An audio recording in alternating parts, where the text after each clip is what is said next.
Hola, bienvenidos a esta sesión sobre actuadores industriales correspondiente a la asignatura de Regulación y Control de Máquinas Navales. En esta sesión vamos a ver una clasificación general de todos los actuadores que nos podemos encontrar tanto en industrias terrestres como en industrias navales.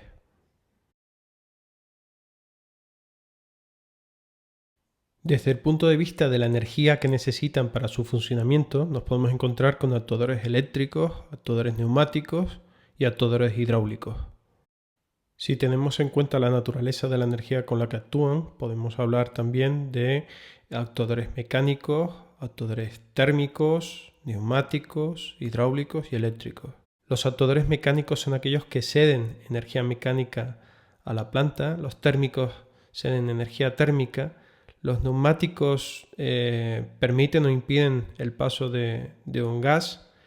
Los hidráulicos permiten o impiden el paso de un líquido, como puede ser el agua, y los eléctricos cortan o permiten el paso del fluido eléctrico.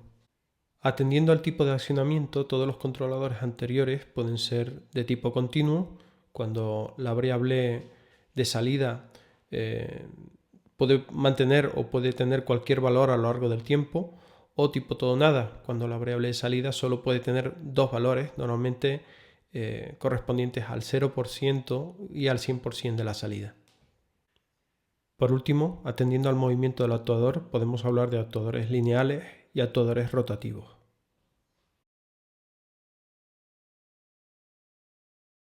Los motores eléctricos de corriente continua aún tienen aplicaciones, sobre todo cuando es necesario controlar el par y también cuando es necesario un control muy preciso de la velocidad de giro, debido a que tienen un amplio rango de potencias, pueden mantener un control de velocidad muy preciso variando el voltaje de forma sencilla con rheostato a la entrada.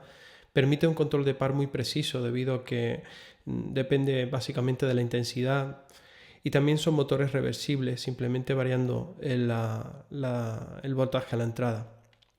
No obstante, tiene una construcción mucho menos robusta que otros motores del mercado utilizados en aplicaciones industriales, requieren un mayor mantenimiento y además tienen un mayor tamaño físico por unidad de potencia. Los motores de corriente alterna, que también se conocen como motores en jaula de ardilla, son prácticamente los motores más utilizados en toda la industria. Tienen la gran ventaja con respecto a otros motores de similar potencia, que tienen un coste más bajo y son más robustos. También pueden controlarse mediante maniobras muy sencillas por contactores, mediante lógica cableada. Pueden controlarse también si se necesita y es preciso con variadores de frecuencia. No obstante, la velocidad de estos motores sufre un deslizamiento con respecto a la velocidad definida por la frecuencia de la tensión trifásica en la que se hayan conectado, pudiendo tener entre un 2 y un 8% de velocidad de giro menor a la nominal que le correspondería a la frecuencia. Además, el coste del variador de frecuencia cuando se requiere un control más preciso incrementa en gran medida el coste del motor.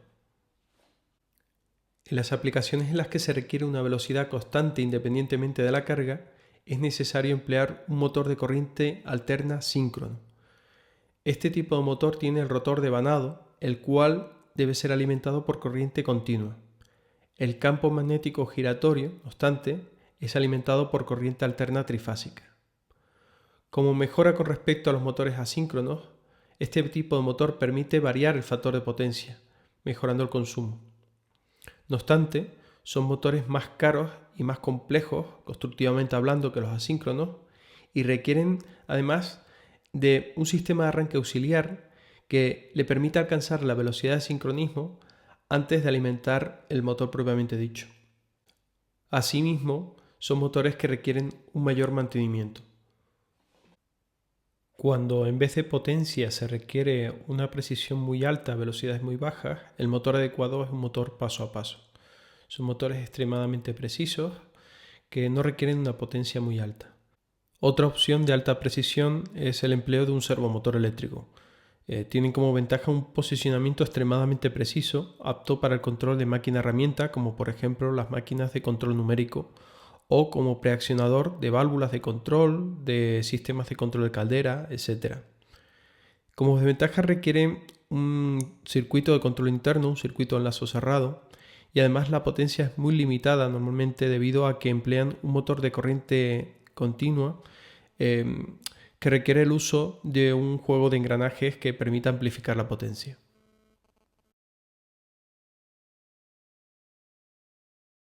Las electroválvulas son también actuadores eléctricos que combinan el campo magnético generado por una bobina, bien una bobina de corriente alterna o una bobina de corriente continua, con un imán permanente. Estas electroválvulas pueden ser empleadas para líquidos y gases, o electroválvulas de control neumático para el control de circuitos neumáticos, o también electroválvulas de control hidráulico para control de circuitos hidráulicos de potencia. En este caso son de destacar las electroválvulas piloto, que mueven otras válvulas hidráulicas de mayor potencia para elevar elementos extremadamente pesados como son rampas, plataformas que levanten pesos elevados, etc. Los últimos actuadores eléctricos que voy a mencionar son los contactores y los relés. Los contactores son elementos de potencia que transmiten energía a los elementos de consumo, como pueden ser normalmente motores eléctricos. Estos pueden ser tanto de tipo electromecánico como de estado sólido, teniendo partes móviles. Los relés, sin embargo, se ubican en la parte de maniobra, forman parte de la lógica de control, también pueden ser electromecánicos y de estado sólido, pero no admite una potencia elevada, pudiendo tener como consumidores como mucho lámparas, elementos de señalización y demás. Los actuadores neumáticos pueden ser lineales o rotatorios. Dentro de los lineales nos encontramos con los actuadores de membrana, empleados sobre todo para el control de válvulas, y también con los pistones neumáticos, empleados para otro tipo de aplicaciones, además del control de válvulas, por ejemplo, el cierre y apertura de puertas. Los rotatorios, como los motores neumáticos, se emplean para el arranque de motores o el movimiento y accionamiento de máquina-herramienta. Por último, los actuadores rotativos de pistones se emplean en el accionamiento de válvulas que requieren un movimiento giratorio de un ángulo limitado, por ejemplo, las válvulas de mariposa. Para finalizar, comentar que en cuanto a los actuadores hidráulicos, son elementos de actuación que están pensados para una elevada potencia y que suelen funcionar con aceite hidráulico. Al igual que los actuadores neumáticos, pueden ser de tipo rotativo, constituyendo lo que se denomina motores hidráulicos, o de tipo lineal, constituyendo lo que se denominan pistones hidráulicos.